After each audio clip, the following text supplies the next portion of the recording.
je le dirais que Jean-Marc, il a réussi quelque chose d'assez extraordinaire. C'est ce cocktail de Seine-et-Marne. C'est-à-dire qu'on arrive à la fois, il a rendu il l'a dit quand même, mais il l'a dit d'une autre façon. Il a réussi à faire travailler tous les acteurs de Seine-et-Marne en même temps, ensemble. Je pense que c'est ça qui est vraiment important. Que ce soit la partie publique, les ministères, l'inspection du travail, vous voyez, des gens qui sont très très différents. Même parmi eux, ils sont différents. Hein. Et des gens, même au sein du MEDEF, comme l'économie sociale et solidaire, il a fait venir les femmes chefs d'entreprise, il a fait des choses qui sont vraiment très très intéressantes. Vous savez, dans un cocktail, il suffit que vous mettiez un tout petit peu trop d'un, un peu trop pas assez de l'autre, et il n'est pas bon. Et moi, je pense que ce cocktail-là, il a réussi à le faire. Et surtout, alors la base de ça, c'est une idée assez simple finalement. Alors, on peut l'appeler comme on veut. En politique, on va dire que c'est du localisme ou, vous voyez, non, c'est le côté local. C'est-à-dire que sur le territoire, il y a des acteurs, il faut faire travailler localement. Ce qui est quelque part un peu maintenant se généralise avec l'idée d'écologie, puisque on doit aussi pouvoir fabriquer tout, se retrouver au pays, quoi. Ce qui regroupe pas mal d'idées, hein, de gauche, de droite d'ailleurs, puisque le fait de travailler ensemble, c'est vraiment très important, hein, et puis on va garder notre pays comme ça, quoi. C'est important. Je pense que Jean-Marc a réussi à faire ça. Donc c'est avant tout ses qualités humaines, hein, qui ont réussi à faire ça. Et il vous a expliqué les abords difficiles avec certaines parties de ce groupe justement, et puis comment petit à petit en travaillant encore dans la confiance, on arrive à créer cette synergie où finalement le MEDEF retrouve pleinement son rôle. Il agit dans l'intérêt supérieur des entreprises. Donc ça, c'est Jean-Marc. Et je sais que je le décris pas en liste de choses accomplies. Lui va le faire plus comme ça, mais moi je le vois de façon holistique. C'est vraiment une chose vraiment importante. C'est pas donné à tout le monde, et ça sera mon plus gros compliment vis-à-vis de lui de réussir ces cocktails-là. C'est très très difficile à faire. Et il en était vraiment il s'est toujours acharné à ça. Alors je sais, pour le connaître un petit peu plus que simplement le public, que Jean-Marc il peut avoir ses coups de colère, il peut avoir ses coups d'amour ou de sentiments divers. Mais tout ça, ça participe à ce qu'il a réussi à créer. Alors sur les actifs, c'est évident, il vous a parlé de cette communauté, on voit les photos qui sont juste derrière, mais il vous a le bâtiment dans lequel vous êtes.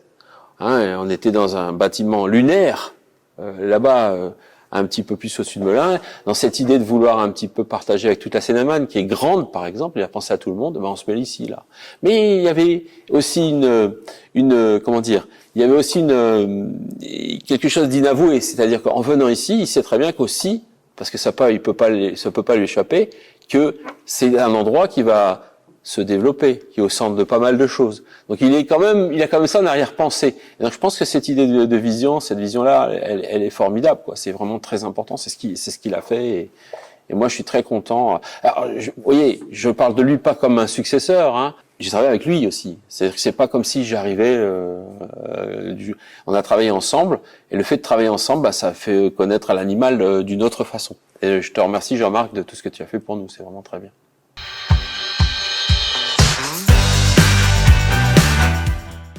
Bien sûr, tout le monde met sa patte différente.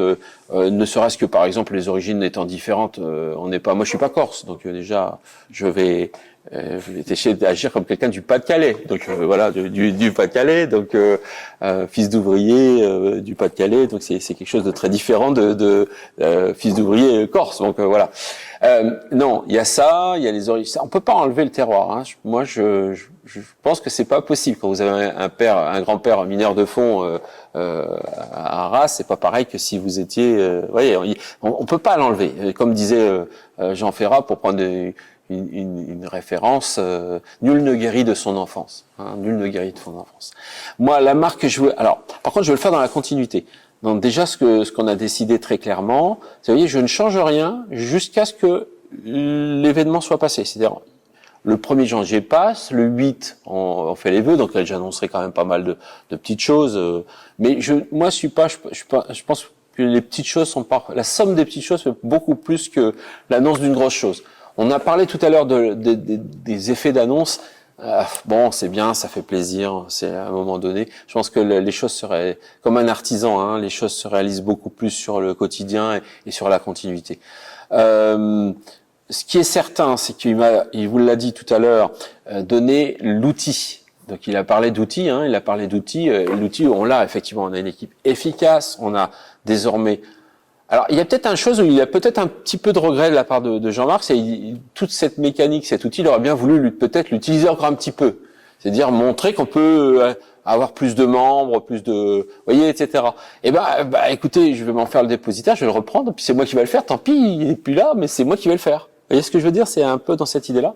Donc cette belle mécanique d'adhésion, de public multiple qu'on est en train de réaliser, on n'a jamais fait autant d'adhésion que ces derniers temps. Donc grâce à l'équipe de jeunes qui a été mise en place, on va continuer. Ça, c'est certain. Mais c'est moi qui en prendrai les fruits. Alors que c'est lui qui l'a fait, vous voyez, un petit peu. Je lui redonne ça aussi un petit peu. Et on va. Alors, je viens pas du tout du même milieu. Moi, je suis ingénieur en électronique, généraliste, avec une dimension internationale, parce qu'il l'a dit. J'ai beaucoup travaillé à l'étranger. Hein. Je suis à l'heure actuelle encore secrétaire général des conseillers du commerce extérieur de la France, donc du régional de l'étape. Donc moi, l'international, c'est très très important. Donc il y aura un petit bout d'international.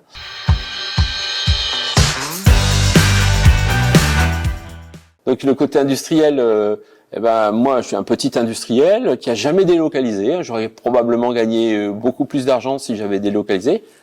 Je l'ai pas fait. Donc et tout ça, ça permet de voir un peu ce on est capable de faire au-delà des mots. C'est-à-dire comment on passe aux choses, quoi. On sera tout à fait engagé sur la formation, sur des formations un peu. Je sais qu'Audi chez nous s'occupe de ça, c'est vraiment extraordinaire. Alors, récemment, vous avez pu assister également à l'usine école. C'est des concepts qui émergent maintenant où pour les adéquations entre jeunes et entrepreneurs, il y a des choses qui peuvent se faire assez sympathiques. Sympathique pour tout le monde et aussi agréable pour tout le monde puisque on a un job, ça se passe bien et enfin ces métiers qui sont formidables de l'industrie sont revalorisés. Donc il y a pas mal de choses à faire. L'usine école, vous savez, hein, c'est simplement vous mettez dans un grand bâtiment, vous mettez d'un côté tout ce que les profs font avec des magnifiques centres d'usinage, de l'autre côté vous mettez la réalité, puis vous leur dites voilà quel est le projet pédagogique. Et vous voyez, je suis pas un pédagogiste, moi, vous avez compris. Hein. Mais très simplement, c'est de passer de l'un à l'autre. Et vous dites au prof, voilà, passer de ce monde-là à ce monde-là. Très important. Faire une pièce très concrètement sur les anciennes machines conventionnelles et de le passer sur une machine nouvelle où il faut en gros faire de la programmation, c'est pas si simple. Et je pense que ça peut être intéressant. Ensuite, on va continuer à discuter de façon classique. Le rapport avec le national est important, mais plutôt comme des partenaires exigeants. Des partenaires exigeants sur la façon de se font les choses. On participe beaucoup au régional, hein, c'est des choses qui se voient moins. J'ai un peu l'habitude de fonctionner en quasi statique, alors c'est l'ingénieur, hein, c'est passer par des états stables. Progresser mais en passant par des états stables, c'est le quasi-statisme. On peut pas aller de là à là sans avoir des points de stabilité, parce que sans quoi, si vous n'avez pas des pas japonais pour marcher sur l'eau, à un moment donné, vous mettez le pied entre les deux, puis c'est foutu. Bon, donc si on veut arriver à faire quelque chose de bien, il faut faire pas par pas avec des états. Et ça, on va le construire ensemble avec le conseil d'administration. Donc on va adapter le conseil d'administration à ce genre de choses, dans la continuité, et puis on va faire ça. Et cette pluralité d'opinions, on va essayer de construire quelque chose d'important. Moi, je pense qu'on va fonctionner au MEDEF un petit peu comme on fonctionne dans les entreprises, avec la construction d'une stratégie à 3 ans. C'est pas les stratégies, vous savez, tellement alambiquées avec des phrases très compliquées qu'on ne comprend rien et puis qui sont jamais faites, mais plutôt avec 3 ou 4 objectifs très clairs et sur lesquels on veut atteindre. Bon, il y en a quelques-uns qui sont évidents, hein, c'est l'adhésion, c'est notre représentativité. Le MEDEF est très représentatif. On passe par des phases de mesure de cette représentativité régulièrement et c'est bientôt. Donc il faut aussi préparer ce genre d'action.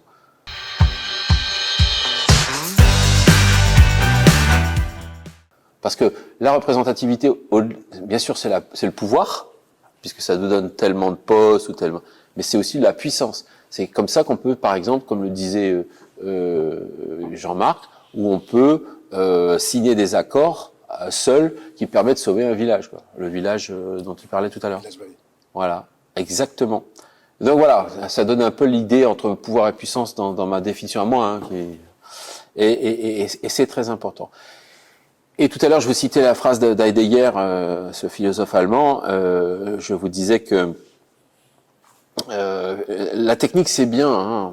On est en train d'arriver dans des systèmes de plus en plus complexes. À la Edgar Morin, il explique. Hein, la technique devient. La technique, lui, c'était notre système. On dirait système maintenant, puisqu'en 41, on n'avait peut-être pas les mêmes notions. Mais de passer d'une. Et ça me semble important, c'est que la technique, elle abolit les distances. Évidemment, Internet, c'est merveilleux. On peut parler avec des gens de l'autre côté, on peut parler des clients de partout, etc. Mais ça abolit aussi la proximité. C'est qu'on se parle de moins en moins entre personnes dans le train, vous voyez bien, etc.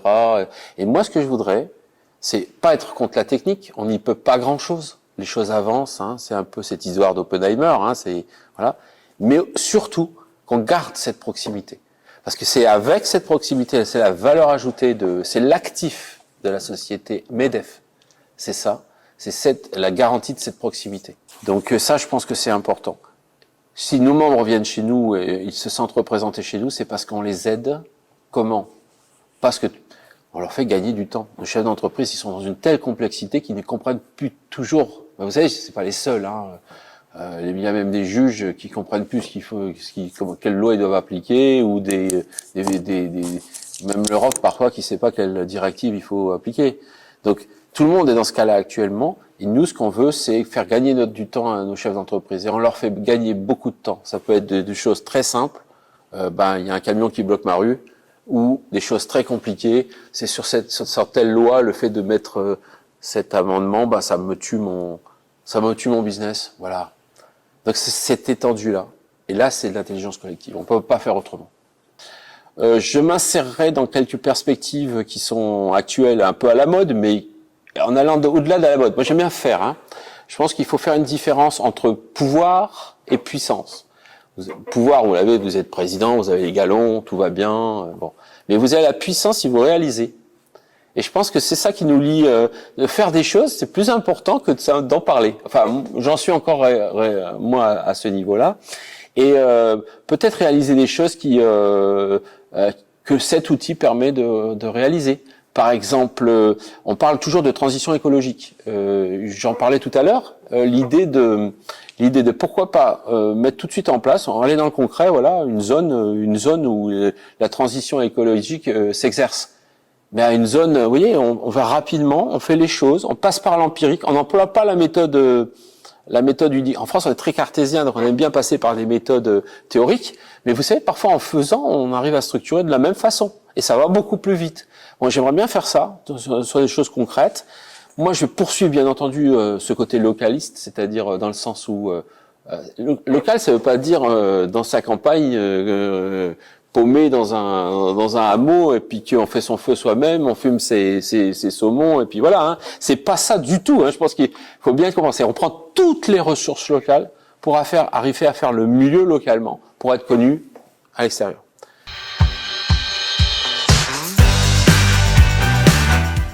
Alors l'Europe, c'est quelque chose de. Alors à titre personnel, l'Europe, vous savez, j'étais vraiment très européen et je suis toujours, mais avec quelques réticences sur certains domaines, notamment sur la subsidiarité.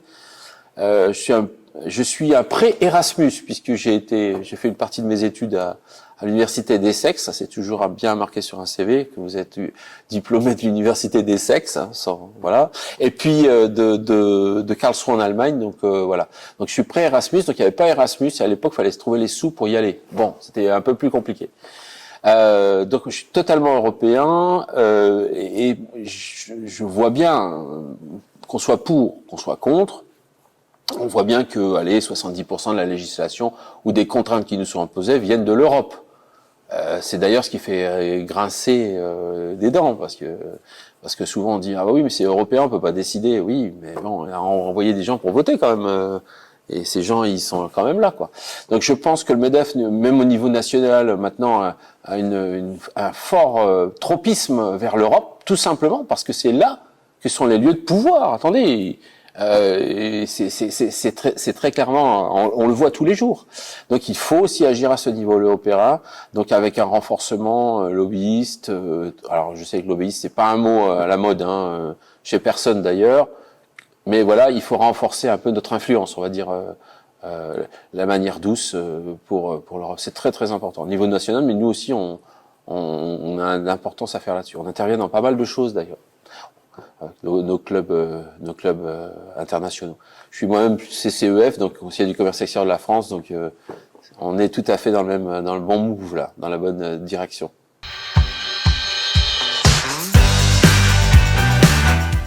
Alors moi je suis Picard, vous savez, je viens de là-haut du Pas-de-Calais, je vous l'ai dit.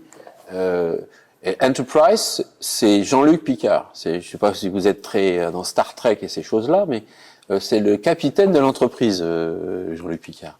Une entreprise, c'est d'abord une idée qu'on essaie de poursuivre, et ça marche que si on est rentable. Vous voyez, on arrive du rêve à la réalité la plus difficile, c'est les fins de mois. Hein, c'est comment on paye les salariés, on paye tout le monde, etc. Donc c'est quelque chose qui lie le ciel avec la terre, quoi. C'est quelque chose d'extrêmement puissant, une entreprise. C'est la seule chose qui produit des richesses. C'est la seule chose qui produit des richesses. Il n'y a rien d'autre qui produit des richesses. C'est l'entreprise. Donc ça veut dire aussi que l'entreprise, elle peut être partout. Elle peut être aussi publique, hein, l'entreprise. On en connaît. Donc il n'y a pas de modèle unique sur l'entreprise. Mais en tout cas, c'est cette idée. Bah voilà, un jour, il y a quelqu'un qui a dit, c'est bien, on a des clés, maintenant on passerait au digicode. On va passer au digicode. Celui qui a eu cette idée-là, c'était une idée. Il avait vu ça chez Popeye, parce qu'il avait vu dans un truc de Popeye. Peu importe. C'est un Français, hein, c'est un ingénieur français du pays d'Hôte. Donc, vous imaginez qu'il a inventé le digicode. Moi, je le remercie, je le bénis tous les jours. Ce monsieur Bob, il s'appelait Bob Robert, parce que s'il me fait vivre, il fait vivre tous mes salariés. Donc, moi, je trouve ça formidable. Cette idée. Et puis, la terre, c'est qu'à la fin, il faut payer tous les salaires. Donc, il faut s'arranger pour que la marge puisse payer tout, quoi. Et ça, c'est l'entreprise. C'est la confrontation, on va dire, c'est une prière, mais avec une confrontation très très dure, voilà, de tous les jours. Et c'est super parce que du coup, pour arriver à faire ces choses un peu magiques, il faut énormément de compétences et de baguettes magiques, quoi. C'est des gens qui arrivent avec leur talent, leurs compétences. Donc c'est vraiment le lieu où on se réalise. C'est là où ça se passe. C'est là où on fait des choses extraordinaires. Voilà, et ça c'est moi qui suis fils d'ouvrier, vous savez, je l'ai découvert très tard, ce que c'est qu'une entreprise. Très tard, j'avais pas les codes. Mais plus je le découvre, plus ça me plaît, parce que c'est vraiment extraordinaire. Et on manque d'entrepreneurs, parce qu'on devrait en avoir beaucoup plus. Les anciens, là, la génération des anciens, ils ont du mal, parce qu'ils se disent en ce moment, tirer les wagons, c'est dur, quoi. Hein. C'est très dur de tirer les wagons quand personne veut tirer avec vous. Hein. C'est un peu ce qui se passe en ce moment, un peu dans l'état général. Alors que ça reste formidable, quoi. Moi, aujourd'hui, je suis allé travailler une journée et demie. J'ai pas fini encore ce soir, mais j'ai fait des choses extraordinaires aujourd'hui. Et dans des domaines absolument variés. Et qu'il est là que ça peut se passer. Il y a que là qu'il se passe les étincelles. Alors vous savez, c'est entre le ciel et la terre, c'est souvent les éclairs. Hein.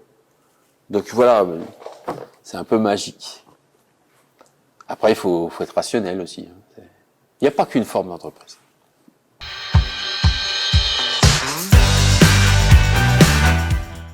La réindustrialisation, elle est toujours liée à... Alors, je vais vous donner un exemple. Il y a le ministre de l'Industrie qui était venu voir l'usine école.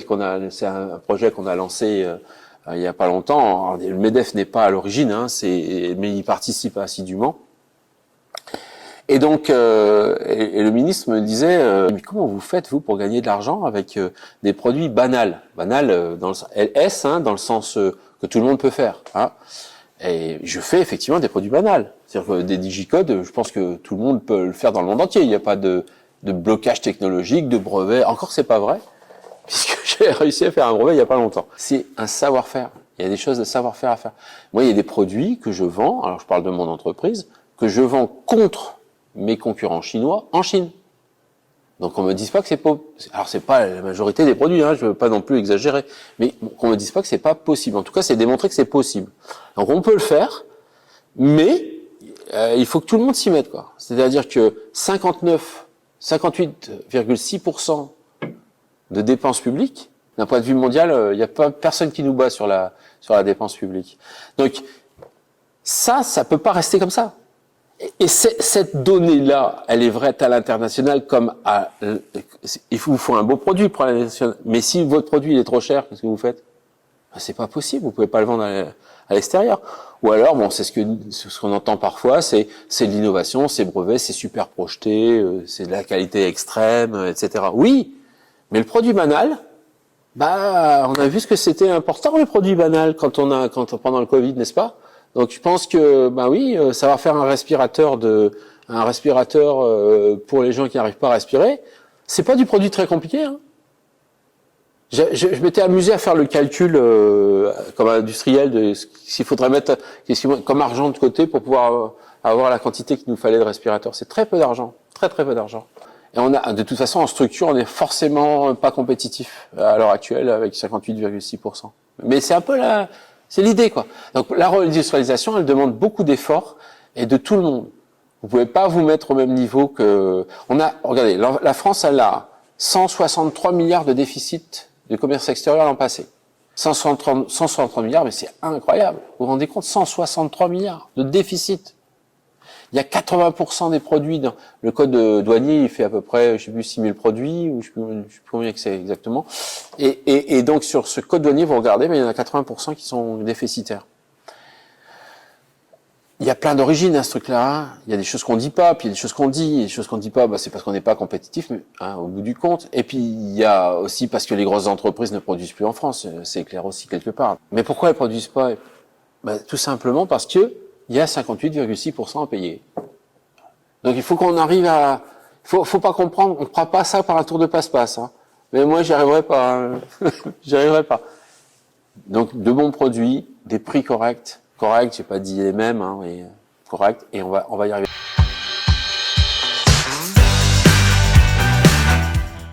Donc ça, je pense qu'on peut le faire. On a des choses extraordinaires en Seine-et-Marne. Il y a des pépites dont on ne peut même pas se douter. Et j'en découvre même... Alors, pourtant, ça fait un bout de temps, hein, 25 ans et ben malgré tout, en parcourant un peu le territoire, on a des pépites mais inimaginables. Alors, il y a deux façons de voir les choses. Je me suis dit, la Seine-et-Marne, c'est tout vide. Il y en a, ils vont dire, c'est tout vide. C'est pas vrai, c'est pas tout vide. La Seine-et-Marne, il y a des agriculteurs qui sont là et qui font du blé avec du blé. Hein, parce que on est quand même c'est très important parce qu'il faut que les gens mangent quand même. Donc, faut surtout pas obliger qu'on mange. Puis on boive aussi, parce qu'avec un petit peu de doublon, un peu de machin, on peut faire de la bonne bière. Bon. Donc, on peut voir ça. C'est tout vide, il y a une carte vide, et c'est un peu ce qu'avaient vu les urbanismes, un peu parfois, voilà. Donc, la Seine-et-Marne, c'est le coin vide à côté du truc plein. Donc, c'est un peu les commutations, ils se font comme ça. C'est un territoire extrêmement jeune. Hein, vraiment très jeune, avec un taux de chômage qui est plutôt pas mal, hein, autour des 7%, moins des 7%. Donc il y a capacité à faire pas mal de choses. Mais faut pas casser non plus. Je veux dire, on a besoin de garder l'agriculture, mais on a aussi besoin de fonctionner avec... et c'est pas remplir pour remplir. Et on a des friches, ça marche plus ce modèle-là. Le modèle de transition écologique, c'est pas possible d'envisager ça. On va pas aller remplir des champs simplement pour... vous voyez, c'est pas possible. Donc on s'occupe un peu des friches, etc. Et donc c'est une terre d'avenir. Elle a ses propres difficultés, évidemment, de communication. C'est très bien que c'est un peu compliqué hein, pour aller de Meaux à Melun. Moi, je pense que c'est vraiment c'est 49% à peu près du territoire d'Île-de-France. Tout le monde va dire c'est plein ailleurs, c'est pas vrai. Il y a encore pas mal de choses. C'est encore une nature qu'il faut préserver. Mais à partir de là, c'est une terre c'est un Far West. C'est l'endroit où on peut aller construire des choses, faire des choses. Cette Seine-et-Marne, elle est fantastique. Sur l'industrie, il y a des choses, mais incroyables. On a des fabricants de pneus de tracteurs, 50% des pneus de tracteurs au monde. On a des gens qui fabriquent des comment ça s'appelle, des chariots élévateurs à fourche, là, parmi les plus gros. Il y a plein de petites entreprises qui font des choses extraordinaires. Extraordinaires. Sur l'écologie, sur la transition écologique. Et moi, je trouve que cette diversité-là, ça fait partie de ce cocktail qu'on peut mettre ensemble pour pouvoir faire quelque chose de bien.